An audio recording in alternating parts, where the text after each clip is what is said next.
오늘은 37번째 소요리 문답을 나누는 시간으로 그 명령을 다 지킬 수 있는가 하는 제목으로 말씀을 나누겠는데, 소요리 문답 82문을 같이 읽어보시겠습니다. 시작. 사람은 하나님의 계명들을 완벽하게 지킬 수 있습니까? 답을 읽습니다. 시작. 어떠한 사람도 타락 이후로는 이 세상에서 하나님의 계명들을 완벽하게 지킬 수 없고 매일 생각과 말과 행동으로 하나님의 계명들을 범할 뿐입니다. 83문 읽습니다. 시작. 법을 어긴 모든 죄가 똑같은 정도로 가증스럽습니까? 답을 읽습니다. 시작. 어떤 죄들은 그 자체로 그리고 몇 가지 악화의 요인 때문에 다른 죄들보다 하나님 보시기에 더 가증스럽습니다. 아멘. 자, 여러분, 오늘 우리가 히브리서 본문을 읽어볼 때 우리의 대제사장이 되시고 사도이신 예수의 도를 굳게 잡아라, 그렇게 말씀을 하시죠. 그러면서 마지막 부분에서는 그를 의지하고 은혜의 보좌 앞에 담대히 나아가라, 그렇게 얘기합니다. 그래서 우리가 예수를 믿는 사람들의 천국 가기 전까지, 예수 믿는 시간부터 천국 갈 때까지 우리가 해야 될 활동이요, 한번 따라합시다. 굳게 잡자, 그 앞에 달려가자. 요거 두 가지입니다. 요거 두 가지.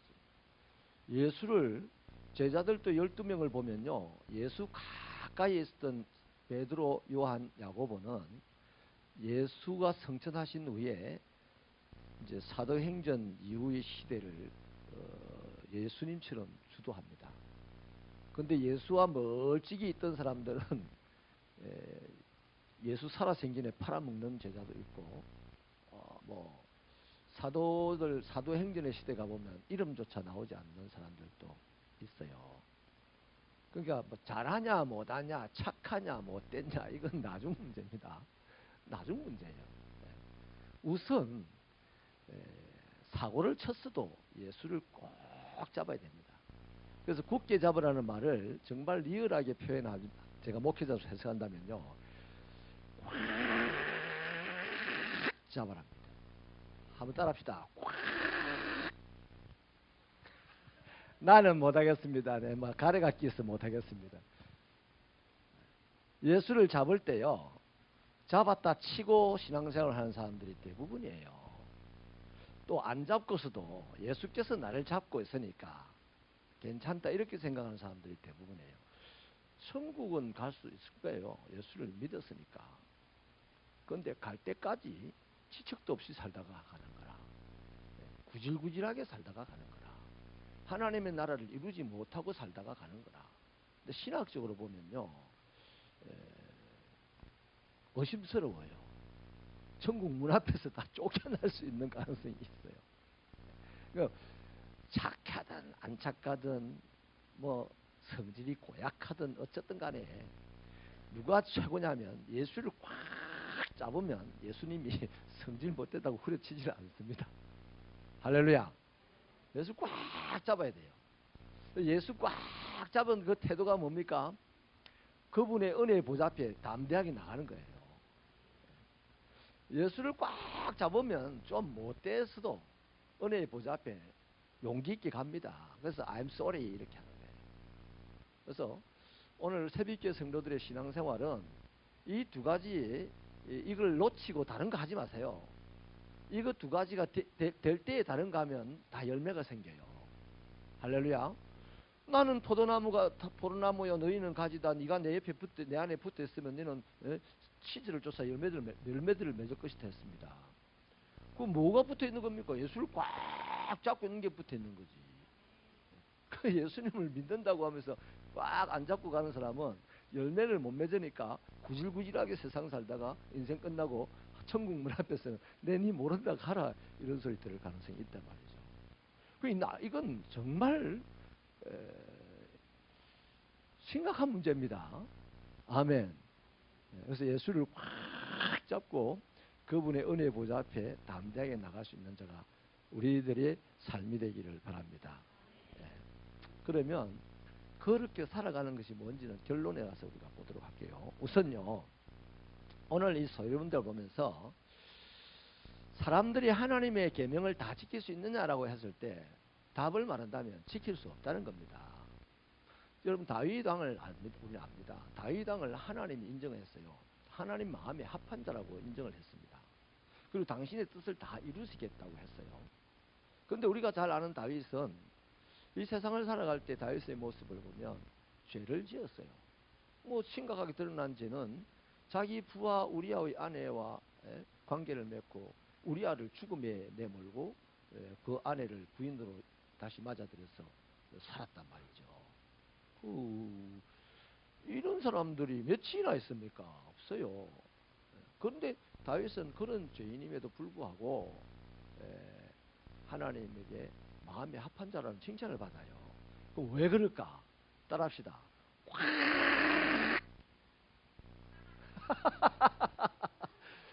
다윗은 꽉 잡았어요. 또 꽉 잡고 거짓을 하라는 건 아닙니다. 그렇게 꽉 잡았기 때문에 사람인지라 넘어질 수밖에 없어요. 그러나 넘어진 그 자를 하나님이 자기를 붙잡고 넘어진 자를 하나님이 덩달아 넘어지는 분 아니다 말이에요. 아멘. 그래서 이 다윗이 범죄하였고 그가 하나님 마음에 합하다는 이 말씀들이 성경에 기록되어 있는 것은 오늘 우리들에게는요 이 사실을 알려줍니다. 이 세상에 구원받은 자들 중에 죄 안 짓는 자가 없다는 사실을 알려주는 거예요. 다 약해서 구원을 받았지만 죄를 짓는다. 이게 우리 실존을 알려주는 거죠. 근데 또 한 가지 희망이 뭡니까? 그래도 나는 너를 쓸 거다. 하나님 다윗을 썼으니 너희를 쓸 거다 이 말씀입니다. 자, 그래서 이런 가운데 계명을 지킬 능력이 없다는 것을 우리가 성경을 살펴보겠는데 시편 130편 3절을 읽겠습니다. 시작. 여호와여 주께서 죄악을 지켜보실진대 주여 누가 서리이까. 한 명도 주님 앞에 난 죄 없어요 하고 설 수 있는 자가 없다는 거죠. 전도서 7장 20절요. 시작. 전혀 죄를 범하지 아니하는 의인은 세상에 없기 때문이다. 의인이 없다는 얘기입니다. 그 다음 갈라디아서 5장 17절요. 시작. 육체의 소욕은 성령을 거스르고 성령은 육체를 거스르냐니 이 둘이 서로 대적하므로 너희가 원하는 것을 하지 못하게 하려 함이니라. 아멘. 나라는 한 이 인간에게는요 육체의 소욕이 있고 성령의 소욕이 있어요. 나라는 인간은 예수를 영접한 다음에 한번 이거 구체적으로 한번 나누겠는데 예수를 영접한 나 그리스도인 나에게는 이 세상적인 육체의 욕심도 있고 또 영적인 욕심도 있습니다. 영적인 욕심과 육체의 욕심이 나라는 이 마음에서 전쟁을 하는데 나라는 인간이 성령의 사람이기는 한데 육체의 욕심에 히뜩히뜩 넘어지는 거죠. 안 그렇습니까? 넘어지는 겁니다. 그 말입니다. 요한일서 1장 8절요. 시작. 만일 우리가 죄가 없다고 말하면 스스로 속이고 또 진리가 우리 속에 있지 아니할 것이요. 죄가 만약에 없다고 말하는 사람이 있으면 그 사람은 본인을 속이는 사람이고 하나님의 말씀이 그 안에 없다는 증거라는 겁니다. 또 요한일서 1장 10절요. 시작. 만일 우리가 범죄하지 아니하였다 하면 하나님을 거짓말하는 이로 만드는 것이니 또한 그의 말씀이 우리 속에 있지 아니하니라. 이것도 똑같아요. 내가 죄 없어요 이 말을 하면 하나님을 거짓말하는 분으로 만들어버리는 거예요. 그리고 그분의 말씀이 그 안에 없다는 겁니다. 그래서 거짓말을 이 죄를 짓는 사람이 죄 없다고 말하면 이거는 하나님을 모독하는 행위입니다. 하나님을 모독하는 행위예요. 예수님이 바리새인들이나 유대인들 앞에서 나는 하나님의 아들이다 이랬을 때 이 바리새인들이 이 예수님을 보고 신성 모독죄로 잡아가거든요. 거짓말 했다고 그러는 겁니다. 하나님 아들이 아니면서 요셉의 아이면서 네가 왜 하나님 아들이 하고 이제 신을 모독했다고 잡아간다 말이죠. 네. 자, 그다음에요. 계명을 지킬 완전한 능력이 누구에게 있느냐 그러면 이 세상의 사람 가운데는 한 명도 없는데요. 히브리서 4장 15절을 읽어볼게요. 시작. 우리에게 있는 대제사장은 우리의 연약함을 동정하지 못하실 리가 아니요 모든 일에 우리와 똑같이 시험을 받으신 이로되 죄는 없으시니라. 저분이 누굽니까? 죄 없는 분이 예수님입니다. 원래 하나님이신데 신이신데 이 세상에 사람으로 오신 분이 예수님이거든요. 그래서 그 예수님, 이 땅에 살면서 인간으로 살면서 죄가 없으신 유일한 분은 예수님 한 분밖에 없다는 겁니다. 자, 그 다음 로마서 9장 5절 읽어볼게요. 시작. 조상들도 그들의 것이요 육신으로 하면 그리스도가 그들에게서 나섰으니 그는 만물 위에 계셔서 세상의 찬양을 받으실 하나님이시니라. 예수가 하나님이라는 얘기입니다. 그래서 이 세상에 살았던 인간, 앞으로 살 인간들 그 중에서 유일하게 인간인데도 죄가 없으신 분은 누구다? 예수님이다. 근데 알고 보니까 그 예수님은 그냥 우리와 똑같은 인간이 아니고 신이 사람이 되어 오신 분이더라. 여기까지 이해를 하시기 바랍니다. 자, 그러면요. 또 다시 우리 인간에게 이제 그 눈을 돌려가지고 성경에 보면 완벽할 것 같은 사람들이 많아요. 완벽할 것 같은 사람들도 많은데 그들도 다 같이 실상은 그렇지 못하고 죄를 지었다는 것을 보였습니다. 창세기 20장 2절을 읽어볼까요? 시작. 그의 아내 사라를 자기 누이라 하였으므로 그날 왕 아비멜렉이 사람을 보내어 사라를 데려갔더니, 저희 누구 보고 하는 소리입니까? 저 이삭이죠. 이삭 아닌가? 아브람. 예, 아브람이 두 번 저런 거짓말을 합니다. 두 번. 애굽에 가서도 우리 누인데요, 내 여동생인데요 그러고, 아비멜렉 왕 앞에 가서도 내 여동생이다 그래요. 그러니까 아브람 믿음의 조상인데 대단한 분인데 왜 지 마누라를 자기 동생이라고 거짓말하고 다른 나라 왕이 데리고 가게 하냐 이거죠. 형편없는 사람이다 이 말입니다. 그 다음요, 창세기 26장 7절 시작. 그곳 사람들이 그의 아내에게 대하여 물으매 그가 말하기를 그는 내 누이라 하였으니, 이건 누구 얘기입니까? 그 아버지의 그 아들 이삭의 이야기입니다. 형편없는 사람들입니다. 형편없는 사람들. 우리 안 그러잖아요. 유집사님 어디 가서 부인을 보고 겁이 나가지고 우리 동생이다 이렇게 합니까? 한 번도 안 그랬죠? 말할 가치도 없다래. 죄송해요. 예, 여러분 이렇게 형편없는 사람들이에요. 그때 형편없는, 여러분 이 사람 아브라함과 이삭이 형편없다고 이제 나 하나님 안 믿을래 이러면 그 진짜 나중에 보면 그 가정스러운 사람입니다. 우리가 아브라함 보고 예수 믿는 거 아니잖아요. 아멘. 아브라함 때문에 예수 믿는 건 아닙니다. 아브라함은 한 예를 보여준 거예요. 자, 그 다음에 또 보십시다. 창세기 27장 24절요. 시작. 이르되 내가 참 내 아들 에서냐? 그가 대답하되 그러하니이다. 뭐 야곱인데 야곱이 에스로 분장해가지고 들어가니까 이삭이 이상해가지고 이거 이상하다. 팔을 만져보니까 에스의 팔인데 목소리가 왜 야곱의 목소리지? 네가 진짜 에스 맞냐? 이러니까 예 그렇습니다. 뭐 했다? 거짓말 한 거예요. 거짓말. 아버지 속인 거죠. 창세기 45장 15절요. 시작. 요셉이 또 형들과 입맞추며 안고 우니 형들이 그제서야 요셉과 말하니라. 그제서야 요셉인 줄 알았다는 얘기예요. 동생인 줄 알았다는 거예요. 그전에는 감쪽같이 요셉이 형들을 속였다는 거죠. 자기가 요셉이라는 사실을 감췄다는 거죠. 성경에 대단한 하나님의 사람들도 이렇게 형편없는 우리와 똑같은 범죄를 하더라 하는 겁니다. 자, 그 다음에 시편 106편 33절요. 시작.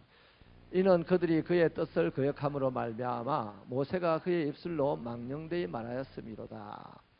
저기 보면 이스라엘 백성들이 물었다고 막 난리를 치니까 모세가 화를 내면서 내가 이 반석을 쳐서 물을 내가 이렇게 말을 그걸 망령된 말이라고 해요.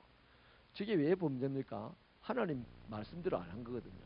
하나님께서 반석을 향하여 지팡이를 내밀으라 했는데 쥐가 성이 나가지고 여러분 성이 나더라도 입으로 표현하지 마시기 바랍니다. 가능하면. 네? 우리가 한 사람이 망하는 것도 한 사람이 아픈 것도 한 사람의 집이 불화가 일어나는 것도요. 다 썸날 일이 많아요. 근데 성이 났을 때 이거로 흉 하고 그걸 내두면 백집사님이 공기를 피해서 흉 내면 대마도로 가는 게 아니고 그 입안에 우리 마음 안에 있는 그 화를 입으로 흉 내는 순간 우리는 불행으로 확 날아가는 겁니다. 아멘. 이 모세가 그렇게 화를 내면서 내가 너에게 이 반석을 쳐서 물을 낼까 이 말을 했는데 물이 나오긴 나왔어요. 하나님이 모세 겁이 나서 물을 내준 게 아니고 이스라엘 백성들에게 물을 주어야 할 필요가 있기 때문에 물을 내준 거예요. 근데 하나님이 그걸, 우리 하나님도 뒤끝이 있으신가요? 그건 뒤끝 장일이 아니고 하나님은 절대 자기 말씀에 순종하지 않는 것을 챙겨놓습니다. 그래가지고 나중에 네가 내 영광을 가로챘다. 그러면 너는 이제 가나안 땅에 못 들어간다. 그렇게 하신 거예요. 그럼 입을 망령되이 놀렸다. 그 모세가 그 대단한 하나님의 종이 또 형편없는 신경질을 부렸단 말이에요. 그 다음에요, 사도행전 15장 36절부터 쭉 한번 읽어볼까요? 제가 그만할 때까지 있습니다. 시작. 며칠 후에 바울이 바나바더러 말하되 우리가 주의 말씀을 전한 성으로 다시 가서 형제들이 방문하자 하고, 바나바는 마가라 하는 요한도 데리고 가고자 하나 바울은 밤벨리아에서 자기들을 떠나 함께 일하려 데리고 가는 것이 옳지 않다요. 여기까지만 읽겠습니다. 계속해서 이제 그 내용의 이제 싸움이에요. 바울과 바나바는 교회의 최고 지도자인데 마가라는 이 문제야, 한 번 문제를 일으켰던 이 친구 때문에 둘이가 싸워서 영원히 헤어졌어요. 그렇게 절친이었는데 마가라는 한 사람 때문에 다시는 안 만납니다. 죽는 날까지 둘이가 안 만났어요. 싸우지 마라 이랬던 설교를 하는 분이 싸웠어요. 형편없는 짓을 했다는 얘기입니다. 그렇습니다, 여러분. 성경에 나오는 분들 중에 예수 빼고 아무리 완벽할 것 같은 사람으로 보여도 다 따져보니까 나와 같이 형편없는 사람이더라는 거예요. 그럼 이 형편없는 사람들이 다 어떻게 하나님의 사람이 되나요? 하나님을 확 붙잡았어요. 담대하게 하나님의 보좌 앞에 나가는 거 잘했어요. 그래서 하나님은 당신의 이름을 위하여 그들을 바른 길로 인도해 가신 거예요. 할렐루야. 그러니까 여러분, 예수님을 우리는 이 말씀을 잘 살펴보고 예수를 믿으면요, 예수님을 믿는다는 것이 즐거워요. 근데 이 말씀을 잘 살펴보고 믿지 않으면 예수님을 믿는다는 것이 맨날 내가 돈만 갖다 바쳐야 되고 내가 힘만 갖다 바쳐야 되고 이런 걸로만 생각이 되는 거예요. 아니요. 예수를 믿으면 예수님이 내게 자기 목숨을 다 주신 것이 알아져서 내 몸도 하나님 앞에 들어지 않으면 나는 재미가 없겠다. 이래가지고 신앙생활을 하는 거예요. 이런 주님과 나 사이에 제대로 된 관계가 형성되기를 축원합니다. 근데요, 또 그래도 불구하고 나는 착해, 나는 죄 없어 하는 사람이 있어요, 현황에. 제가 이전 교회에서요, 성경 공부를 하다가 하나님은 사랑입니다, 이걸 주제로 공부를 하면서 우리 안에는 사랑이 없다는 이제 그것을 이제 얘기를 하는데, 아니 한 집사님이 여집사님이 목사님 틀린 말씀하지 마세요. 내 안에는 사랑이 가득해요, 그래요. 본인 안에 사랑이 없다 해야 지금 예수님 사랑이 들어갈 텐데, 하나님 사랑이 들어갈 텐데 본인 안에 사랑이 가득하다는 거예요. 정색을 하고. 그 제가 아니 집사님 잘 생각해 보세요. 집사님 안에 사랑이 없습니다. 막 화를 내면서 사랑이 있다고 하는 거예요. 그 싸울 뻔했어요. 바나바와 모세가 바울이 싸워가지고 다시는 못 볼 정도로 싸울 뻔했는데 제가 그때 졌어요. 아이고 그렇습니까? 그럼 그렇게 생각하고 넘어가겠습니다. 이러고 말았어요. 근데 여러분, 본인이 그렇게 착각을 하고 신앙생활을 하는 사람들이 많이 있습니다. 여러분, 이단에 빠진 사람들이 예수를 안 믿는답니까? 완벽하게 착각에 빠진 사람들 아닙니까? 이단에 빠진 사람들 예수를 본인들은 잘 믿는다 그래요. 근데 우리가 볼 때는 믿는 거다 안 믿는 거다? 안 믿는 거예요. 왜 그럴까요? 신심은 있으나 진리가 그들에게 제대로 없어서 그렇다 말이에요. 근데 오늘 성경은요, 사람들이 죄 없다 하는 사람이 아예 잊지 못하게 하려고. 이사야서에서는 그것을 갖다 바울 사도는 이 로마서 1장에서 그것을 갖다 뭐라고 했냐면 핑계치 못하게 하려고. 어디까지 이 죄의 범위를 확장을 시키냐면요. 마태복음 5장 22절을 읽어볼까요? 시작. 나는 너희에게 이르노니 형제에게 노하는 자마다 심판을 받게 되고 형제를 대하여 라가라 하는 자는 공회에 잡혀가게 되고 미련한 놈이라 하는 자는 지옥불에 들어가게 되리라. 저 뭐 말입니까? 내 형제, 내 형제. 내 형제에게 화를 내는 사람. 뭐 그냥 정신질환자가 아닌 다음에야 형제가 가만히 있는 형제에게 화를 냅니까? 형제가 실수했기 때문에 화를 내는 거죠. 근데 그 화를 내는 것을 갖다가 주님은 심판받는다 그랬어요. 심판의 대상은 뭐죠? 죄가 심판의 대상입니다. 근데 저 화를 내는 형제를 보고 화내는 사람을 주님이 심판하신다니까 화내는 게 죄다 아니다? 죄다 아니다? 내 옆에 있는 성도에게 화내는 게 죄다 아니다? 죄입니다. 또 형제를요 나가라고 바보라고 조롱하는 사람들 그 공회에 잡아 넣는다 그래요. 공회에. 그 다음에 또 형제를 미련한 놈이라고 욕하는 사람. 미련하니까 미련한 놈이라고 욕했는데 그 사실을 말했고 맞아요. 그러나 그것도 죄라고 하는 거예요. 이 주님이 죄라고 정리하는 그 영역이 어디까지다? 상상을 초월하는 데까지입니다. 그리고 또 한 가지 더 있습니다. 읽어보십시다. 마태복음 5장 28절요. 시작. 나는 너희에게 이르노니 음욕을 품고 여자를 보는 자마다 마음에 이미 간음하였느니라. 음욕을 품고 이성을 쳐다보는 것도 주님은 죄다 이렇게 얘기를 하는 거예요. 그러니까 주님이 성경에서 주님은 죄의 이 영역을 확장을 해놨어요. 그러면 우리는 죄 있다 없다? 죄 있어요. 1시간 지금부터 1시간 전 딱 1시간 동안 우리 죄 지었다 안 지었다? 몇 사람은 안 지었다는 것 같은데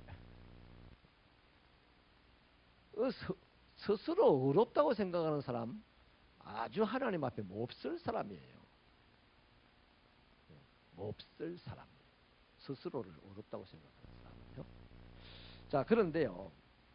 그러면 이제 정리가 됩니다. 모든 사람은 죄를 범하였으므로 하나님의 영광에 이르지 못하는 거야. 아멘. 근데 은사가 뭡니까? 그리스도 예수가 우리에게 주신 은사예요. 그분을 통하여 하나님의 영광에 갈 수 있다 없다? 있죠. 그러니까 어떻게 해야 된다? 예수를 확 잡아야 돼요. 그리고 그분 붙잡고 은혜의 보좌 앞으로 담대히 나가야 되는 거예요. 할렐루야. 자, 그런데요, 이제 가정스러운 죄악도 있다 그래요. 그냥 일반적인 죄를 지금 얘기했는데 가정스러운 죄악도 있다고 이제 말씀합니다. 그 말씀하는 걸 보면 에스겔서 8장 6절을 읽어볼게요. 시작. 그가 또 내게 이르시되 인자야 이스라엘 족속이 행하는 일을 보느냐 그들이 여기에서 크게 가증한 일을 행하여 나로 내 성소를 멀리 떠나게 하느니라. 너는 다시 다른 큰 가증한 일을 보리라. 지금 에스겔에게 이스라엘 백성들 속에 가증한 죄악이 있다. 그뿐이 아니야. 더 큰 가증한 것도 볼 거다. 이렇게 말을 해요. 그 다음에 8장 13절을 한번 더 읽어봅시다. 시작. 또 내게 이르시되 너는 다시 그들이 행하는 바 다른 큰 가증한 일을 보리라. 또 더 큰 가증한 일을 보려는데 또 그 다음에 가고 또 다른 더 큰 가증한 일을 다른 큰 가증한 일을 볼 거다 이렇게 얘기해요.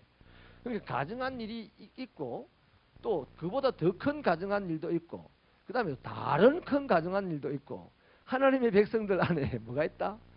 가증한 죄악이 수두룩하게 있다는 겁니다.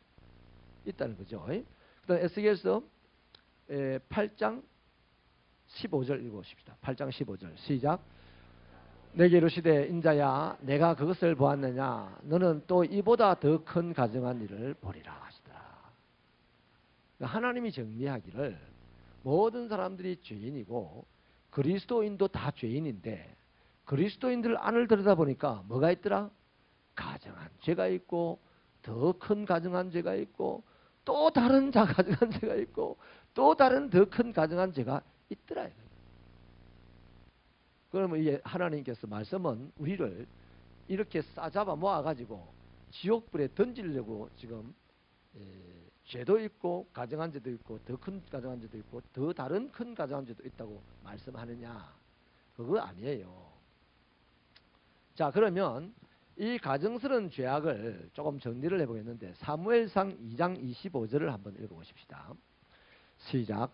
사람이 사람에게 범죄하면 하나님이 심판하시려니와 만일 사람이 여호와께 범죄하면 누가 그를 위하여 간구하겠느냐 하되 그들이 자기 아버지의 말을 듣지 아니하였으니 이는 여호와께서 그들을 죽이기로 뜻하셨음이더라.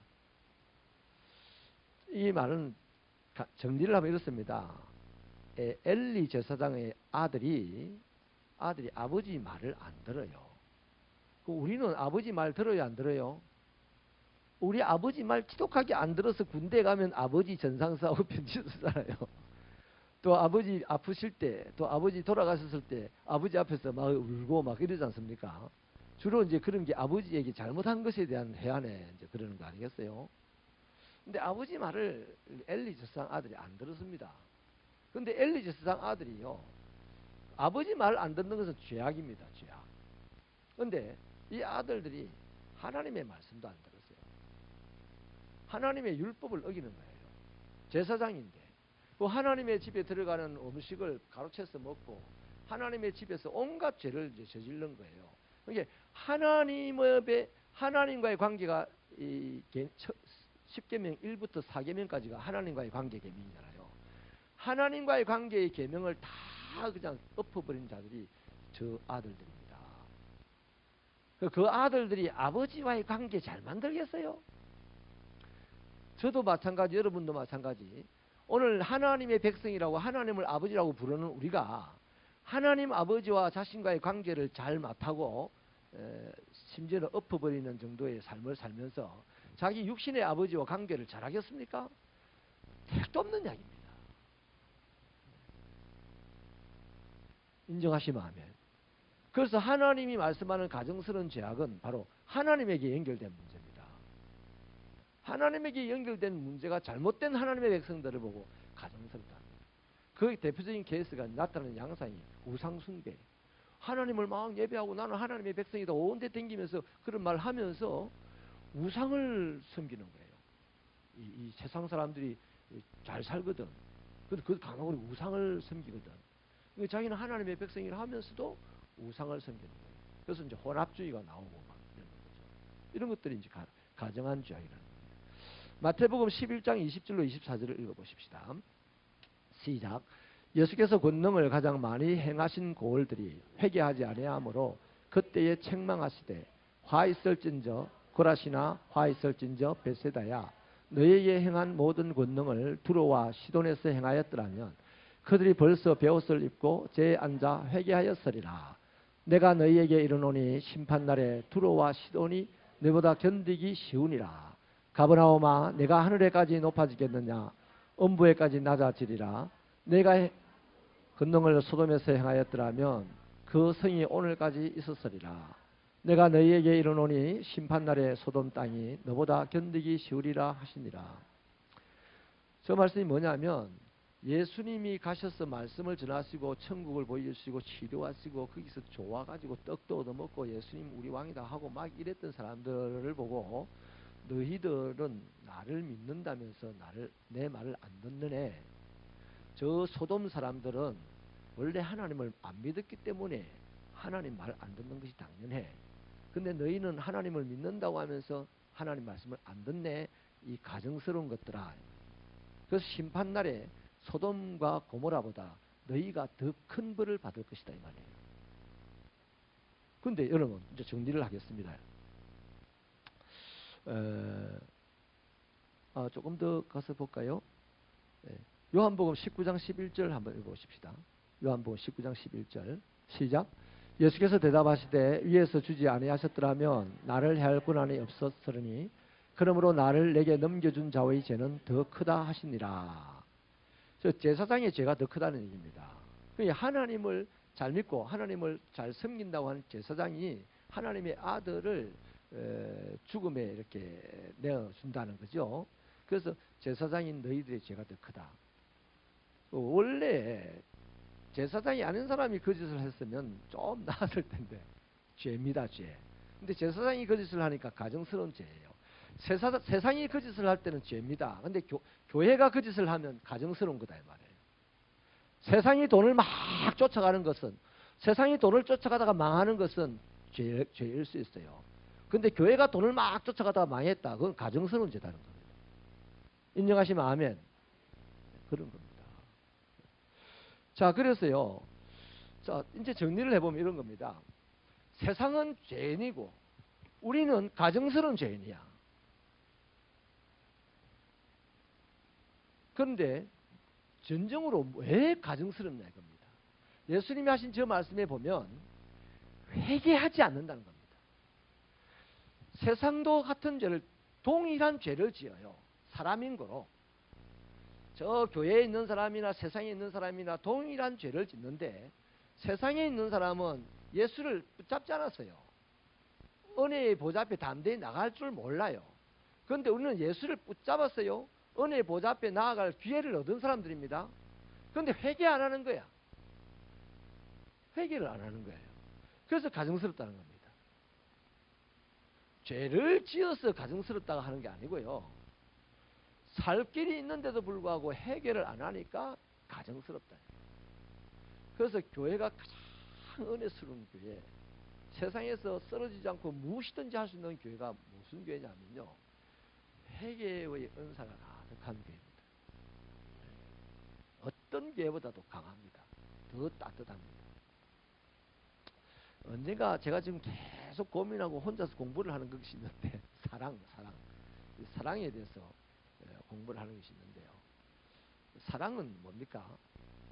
대표적으로 사랑하면 나타나는 게 현상이 뭐예요? 하나 되는 겁니다. 하나. 하나님과 나와 성령이 하나인 것처럼, 하나님과 나와 우리가 하나인 것처럼 이들도 하나가 되게 하옵소서. 우리 잘 알아요. 근데 왜 하나가 안 되죠? 사랑이 없어서 하나가 안 되는 거예요. 능력이 없어서 하나가 안 되는 것도 아니고, 은사가 없어서 하나가 안 되는 것도 아니고, 지식이 없어서 안 되는 것도 아니에요. 사랑이 없으니까 하나가 안 되는 거라. 교회는 뭘 추구를 해야 되냐? 어쨌든 만나는 사람들끼리 사랑할 수 있도록 만들어야 돼요. 근데 뭐 얼굴 색깔 다르다고 하나가 못 되고, 뭐 출신 다르다고 하나가 못 되고, 요는 고향인 사람들과 또 타지에서 들어온 사람들과 또 고향 타지 한다고 하나 안 되고, 이게 이제 이 공동체 안에 사랑 없는 양태죠. 그러나 사랑이 있으면 그런 게 하나도 문제가 안 됩니다. 사랑이 있으면 하나 되지 않는 것이 문제가 되는 거야. 아멘. 자, 그건 조금 곁다리로 가서 드린 말씀이고요. 아무튼 자, 이렇게 정리를 합니다. 세상에 죄가 가득하고 교회 안에는 가정스러운 죄가 가득하다. 왜 교회 안에 죄를 가정스럽다고 하느냐? 회개하지 않았기 때문이다. 회개하지 않고 그냥 세상 사람들처럼 죄를 짓기 때문이다. 왜? 누구나 다 죄는 짓는다. 세상 사람도 죄를 짓고 교회 다니는 사람도 죄를 짓고, 저 성인이라고 하는 소리를 듣는 성스러운 사람이라고 하는 소리를 듣는 아브라함도 다윗도 다 죄를 짓는데, 이제 하나님의 사람으로 이제 끝까지 하나님에게 쓰임 받고 사용되는 사람들, 하나님에게 끝까지 인정받는 사람은 누구냐면 주님 꼭 붙잡고 은혜의 보좌 앞에 담대히 가는 사람인데, 그게 오늘 우리들의 삶에서 신앙생활에서는 뭐다? 회개입니다. 회개. 그래서 이 땅을 지금 오늘 이 21세기를 살아가는 저와 여러분들이 성도로서 우리의 태도가 어찌해야 되냐? 마태복음 4장 17절 읽어보십시다. 시작. 이때부터 예수께서 비로소 전파하여 이르시되 회개하라 천국이 가까이 왔느니라 하시더라. 요전에 세로 요한이 3장에서요 사역을 하면서 회개하라 천국이 가까웠다 그렇게 말을 해요. 예수님이 가까웠다는 얘기거든요. 근데 예수님이 이제 직접 사역을 시작하면서 제일 처음 내뱉은 말씀이 바로 회개하라. 따라합시다. 회개하라. 천국이 가까웠기 때문에 회개하라는 얘기예요. 그 예수님은 지금 정확하게 알고 있는 겁니다. 저 세상도 죄인들이고 지금 하나님을 믿는다고는 대제사장부터 전부 다 가증스러운 죄인이에요. 회개 안 하니까. 한마디로 그 진리의 말씀을 안 붙잡았다는 얘기예요. 그래서 예수님이 정확하게 딱 때립니다. 회개해라. 오늘도 교회에서 설교하시는 분들이, 목사님들이 회개해라는 소리를 정확하게 때릴 수 있는 사람은 적어도 올바른 목사요. 적어도 주님을 꼭 붙잡고 지금 성도들 만나는 사람입니다. 근데 오늘 이 시대 그리스도인들이 그런 소리 하면 막 싫어합니다. 눈치를 하고 막 기우기 시작하고. 시편 51편 17절요. 읽어보십시다. 시작. 하나님께서 구하시는 제사는 상한 심령이라. 하나님이여 상하고 통회하는 마음을 주께서 멸시하지 아니하시리라. 할렐루야. 네. 하나님이 원하는 제사가 바로 상한 마음이래요. 상한 마음. 회개하는 마음을 하나님이 원한다는 거죠. 마태복음 5장 4절 읽어보십시다. 시작. 애통하는 자는 복이 있나니 그들이 위로를 받을 것이며. 산상보훈의 팔복 중에 한 말씀이에요. 자, 진짜 중요합니다. 요한계시록 3장 19절 읽어보십시다. 시작. 물은 내가 사랑하는 자를 책망하여 징계하노니 그러므로 내가 열심을 내라 회개해라. 제 말씀은 열심히 회개해라 이 말입니다. 누구를 책망한다고요? 사랑하는 자를 책망한다. 교회 안에 모인 사람들이 성질이 좋든지 나쁘든지 난폭하든지 온순하든지 뭐 죄를 뭐 철대반적으로 짓고 왔든지 상관이 없고, 그들을 교회 안에 왔으니 예수 이름 붙들고 교회 안에 왔으니 하나님이 사랑하여서 책망을 하는데 열심히 회개해라요. 저 계시록은 이제 곧 재림을 앞두고 나오는 말씀이잖아요. 그렇습니다. 그래서 이 세상에 오늘 소요리 문답이 가르치는 것은 이 세상에 죄인은 하나도 없다. 그래서 하나님의 영광이 이루지 못하는데 예수께서 이 땅에 십자가를 가지고 오셨다. 그래서 어떤 사람은 그리스도인이 됐다. 그 하나님의 영광에 갈 수 있는 자격을 그 가능성을 얻었다는 겁니다. 그런데 그 가능성을 얻은 사람이 어떻게 해야 된다? 주님을 꽉 붙잡아야 된다. 그리고 보좌 앞에 담대히 나와야 된다. 그 꽉 붙잡고 보좌 앞에 담대히 나가는 그 행위가 뭐다? 회개하는 겁니다. 할렐루야. 근데요, 여기까지 제가 준비했는데 설교하다 보니 하나님의 영감이 하나가 더 왔습니다. 한 가지만 더 볼게요. 우리 방송시에 준 게 여기까지거든요. 마태복음 7장 1절 2절 한번 봅시다. 마태복음 7장 1절 2절. 우리 성경을 찾아볼게요.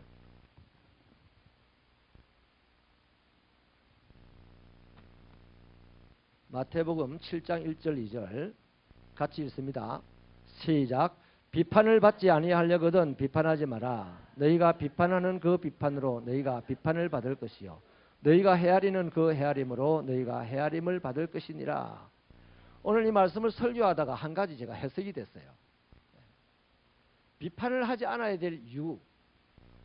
나도 죄인이고 너도 죄인이고 그도 죄인인데 죄인이 죄인을 비판해봐야 무슨 약발이 먹히겠느냐.